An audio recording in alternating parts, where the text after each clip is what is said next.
Bonjour et bienvenue de nouveau à Glorious TV, notre plateforme pour l'édification, conseil, restauration du bonheur familial. Donc aujourd'hui encore, je suis devant vous pour déjà vous dire merci pour tous ceux qui ont pu suivre notre introduction sur la monoparentalité due au veuvage. Donc merci pour tous les retours. Merci particulièrement pour Gladys qui a laissé un commentaire très touchant. Bravo Gladys parce que vous avez su passer ce moment sereinement, positivement. Que Dieu vous bénisse. Donc aussi, nous venons dire merci à tous ceux qui, vraiment, j'ai suivi quelques vidéos parlant de la monoparentalité et je me rends compte qu'il y a beaucoup de femmes merveilleuses qui ont su aborder cette étape de la vie on ne peut plus difficile. Merci vraiment pour avoir compris que dans cette situation, les enfants sont prioritaires. Et je rends gloire à Dieu pour celles qui ont pu, depuis l'ère des temps, aborder et réussir cette phase de la vie vraiment pas facile, pas évident du tout. Donc aujourd'hui encore, nous revenons pour continuer à vous donner du baume au cœur. Alors, qu'est-ce qu'on a dit dernièrement? Nous avons dit que Dieu lui-même s'engage dans ce moment à être à vos côtés. Il s'engage lui-même à être le défenseur des enfants orphelins et le mari des veuves. Ce qui fait que, ayant une telle promesse, vous n'aurez pas tellement à vous prendre la tête parce que très souvent, c'est un moment où l'ennemi trouve quand même l'occasion de venir stresser déjà ces personnes fragilisées par la situation qu'elles traversent. Je vais ouvrir une parenthèse avant vraiment d'entrer dans le vif du sujet. Je suis vraiment étonnée parce que en Afrique surtout, je me suis rendu compte, j'avais pas encore, j'ai jamais compris pourquoi on trouve toujours un bouc émissaire quand il y a décès d'un conjoint ou d'une conjointe. Vous allez apprendre des choses autour de la nouvelle ou du moment de cet événement difficile. Vous allez vous rendre compte qu'on accuse la belle-fille, la famille vient, les cousins, on tombe sur elle, mais ce n'est pas le moment. Quel que soit le cas, même si ce que vous pensez est vrai ou faux, ce n'est pas le moment. C'est quand même une déchirure, c'est un temps difficile.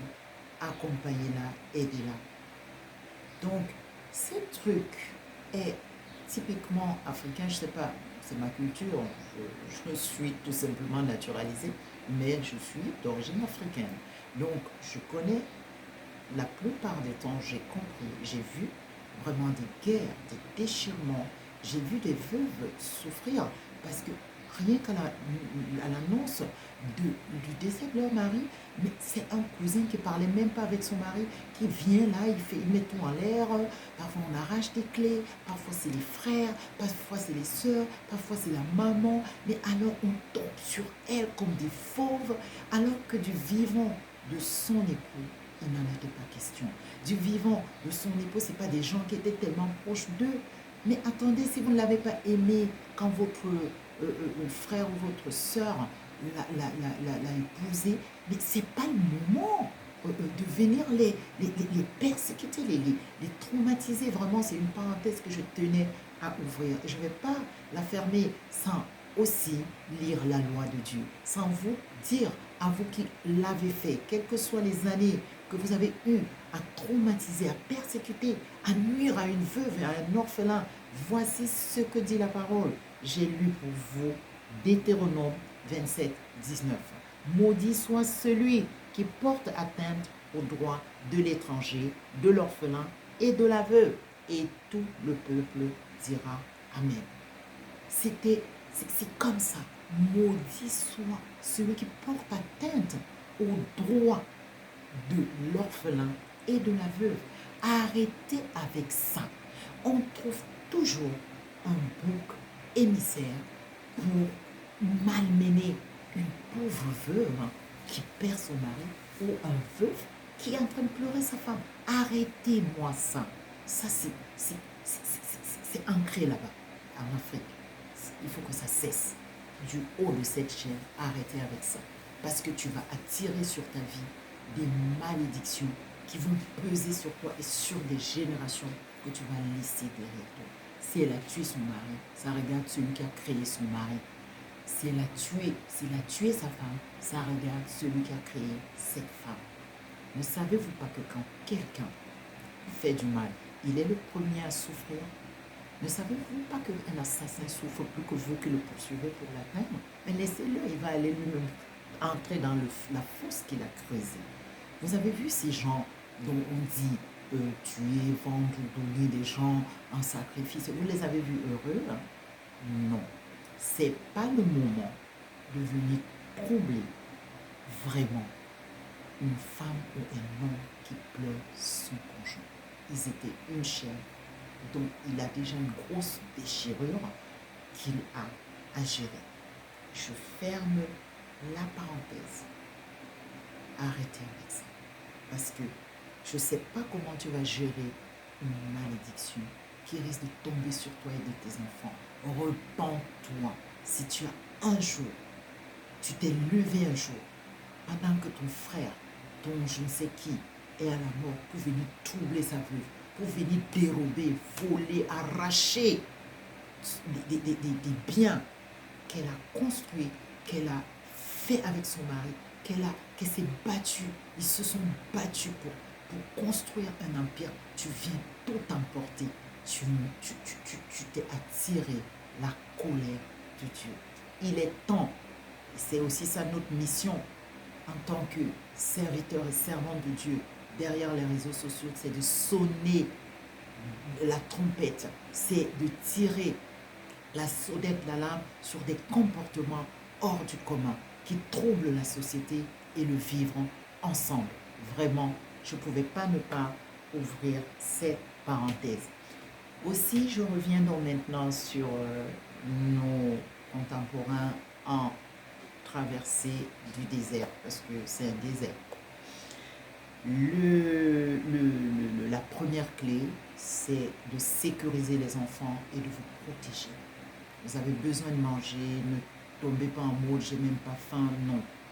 À vos côtés, il y a certainement une amie, des amis, l'église, des frères et sœurs qui vont permettre que vous ne soyez pas seul en ce moment, que vous ne soyez pas dans la solitude, que vous ne vous retrouvez pas au dépôt, que vous ne vous sentez pas abandonné. Ça, vraiment, je salue l'organisation de nos communautés qui vraiment sait s'y prendre en des moments comme ceux-là.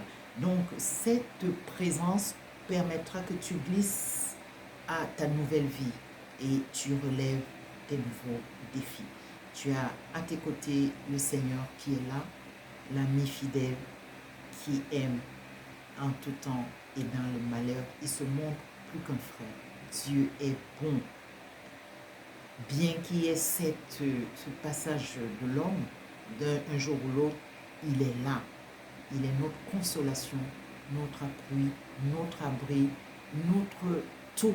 Donc, tu peux compter sur lui. Aucune épreuve ne nous est survenue qui soit au-delà de nos forces.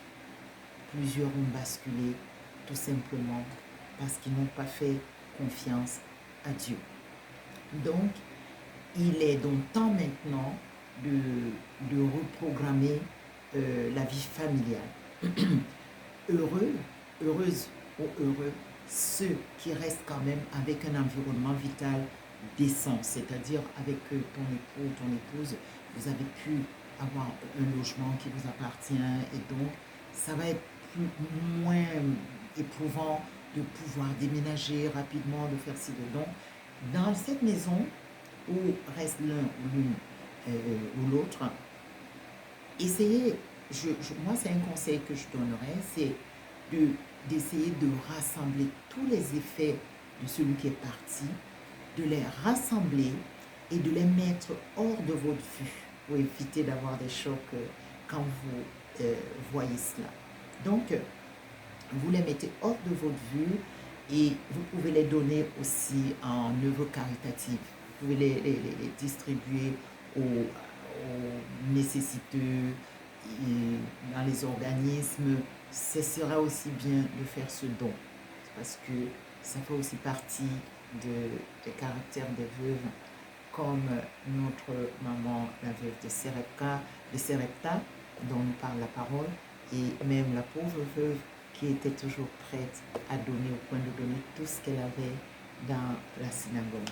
Donc, c'est bon de donner. Il y a plus de bonheur à donner qu'à recevoir. Vous ne gagnez rien en faisant un musée des effets de votre conjoint ou de votre conjoint. Vous ne gagnez absolument rien que tristesse, souffrance, remords, mauvais souvenirs. Donc, sortez-moi tout ça de votre environnement. Vous pouvez garder quelques bons souvenirs, vos petits cadeaux, vos petits trucs qui vous ont offert, mais vraiment ces effets personnels, sauf si peut-être vous pouvez garder, peut-être si vous avez déjà des grands garçons, vous voyez ce qui leur les suffit. Encore que, bon, ça dépend. Si vous pouvez supporter de les voir avec, vous pouvez les laisser avec. Donc, moi, c'est des conseils de protection, c'est-à-dire la maison est revue, le rangement, le classement des meubles. Vous savez que papa s'asseyait là, donc il plaçait peut-être ce meuble. Vous savez que là, il posait peut-être son cartable à lever. C'est là qu'il y avait son ordi. Essayez de faire un petit changement dans la maison. Ça va vous faire du bien, ça va vous apporter un bol d'air qui n'est pas négligeable. Et maintenant,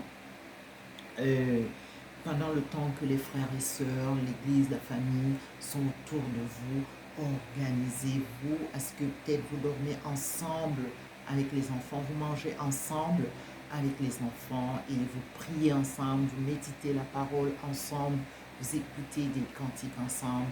Le matin, vous vous apprêtez dans le fun, faites le petit déjeuner. Vraiment, soyez très soudés. Ça va vous faire du bien. Et toi, le parent, souffre seul. Ne montre pas aux gamins, aux enfants que tu souffres. Parce que c'est pas facile, ça va pas aller du jour au lendemain. Mais essaie de pas trop afficher ta douleur parce qu'elle va guérir tout doucement et elle finira la blessure. La main qui blesse, c'est elle qui guérit et Dieu étant à vos côtés a tout ce qu'il faut pour guérir cette blessure qu'a laissé le conjoint ou la conjointe. Donc, je continue à dire que face à cette réorganisation, vous devez tout reconstruire. Pour celles qui ont des moyens, c'est souvent plus facile. Et ceci m'amène à féliciter une brave dame que j'ai suivie sur quel site. C'est écrit 360 Afrique www, c'est un site YouTube où on a interviewé les veuves et tout. Franchement, il y a une veuve qui m'a impressionnée, comment elle se bat, elle veut que ses enfants soient bien, elle a mis toute son énergie sur le bien-être et l'encadrement de ses enfants. Bravo ma chérie. Donc c'est ça, l'essentiel, c'est votre salut, votre âme, votre relation avec Dieu et le bien-être de vos enfants. N'allez pas trop au-delà.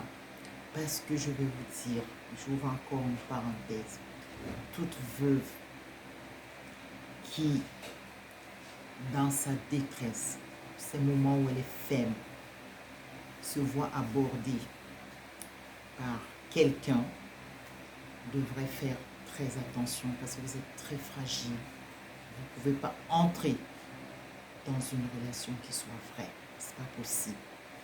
Soit c'est la petite maison de monsieur qui est lorgnée, soit le petit compte en banque, soit la petite voiture qui garde tous les dons juants là. Faites comme quelqu'un a dit, on s'en fout. Essayez, vous allez voir que c'est louable pour votre progéniture. Parce qu'on n'a pas deux cœurs. C'est pas possible que du jour au lendemain, on perd son chéri ou sa chérie et qu'on s'accouple avec quelqu'un d'autre. Je sais pas. Mais je pense que c'est pas possible. Donc, aussi dans cette parenthèse, je tiens à dire à monsieur, Je sais que pour les papas, c'est difficile parce que c'est maman qui faisait tout. C'est maman qui préparait. C'est maman qui lavait les habits. C'est maman qui assurait son bien-être. Donc, il est tellement paumé. En fait, c'est pourquoi, vous voyez, les papas, ils se remarient vite. Mais c'est pas très productif parce que souvent, dans cette fragilité, ils n'ont pas pris le temps de consulter Dieu pour que Dieu leur donne une autre maman semblable à celle qui est partie. C'est pourquoi toute précipitation de refaire sa vie de couple après le décès d'un ou d'une conjointe est généralement un échec. Désolé. Et donc, accepter d'être aussi longtemps que possible eunuque pour s'occuper de vos plants d'olivier, parce que les enfants sont les plants d'olivier autour de nos tables. Et sachez que vous réussirez. Vous allez vous en sortir. Beaucoup ont pu s'en sortir. Il y a des papas qui ont élevé leurs enfants et ça s'est très bien passé. Ils ont pu se remarier, mais ils ont su organiser ce remariage pour que les enfants soient équilibrés. Bravo à ces papas. Mais il y a d'autres aussi qui ont basculé et les enfants se sont perdus. Donc, il faut toujours, face à des situations que nous abordons dans la vie, à des géants, à des choses qui nous tombent dessus, se poser de bonnes questions et prendre de bonnes résolutions. Est-ce que ça vaut la peine de mettre entre mes enfants et moi une nouvelle personne? Saura-t-elle m'aider à les conduire à l'épanouissement? Pose-toi les bonnes questions. Va en prière. Merci, parce que je pense que dans le cadre chrétien, dans la chrétienté, on s'efforce quand même de rester dans la volonté de Dieu, de recevoir les conseils des bergers, des dirigeants, des encadreurs, des personnes qui sont aguerries pour pouvoir prendre de bonnes résolutions. Donc, croyez-moi, dans cette parenthèse, il n'est pas conseillé de penser à refaire sa vie. Donnez-vous la peine, croyez, ayez foi qu'avec l'aide de Dieu, vous parviendrez à bien élever vos enfants. Le monde entier, les nations, des postes élevés, des gouvernements sont aujourd'hui occupés par des enfants issus des familles monoparentales. Donc, vous n'êtes pas les seuls, croyez-moi, vous allez vous en sortir. Encore une fois, bravo à toutes les mères monoparentales issues du veuvage et à tous les papas monoparentaux qui sont restés avec leurs enfants et qui ont su leur donner la possibilité d'être heureux, bien élevés, de faire de bonnes études et de devenir des citoyens valables pour la société. C'est possible, car tout est possible à celui qui croit. Crois seulement que Dieu a promis d'être à tes côtés et de défendre ta cause. Compose avec Dieu, crois à sa parole, reste fidèle, prie, obéis à Dieu et tu verras sa gloire. C'est simple, c'est aussi simple que ça. C'est de ça qu'il est question. Alors, bon courage dans ta monoparentalité, que les enfants soient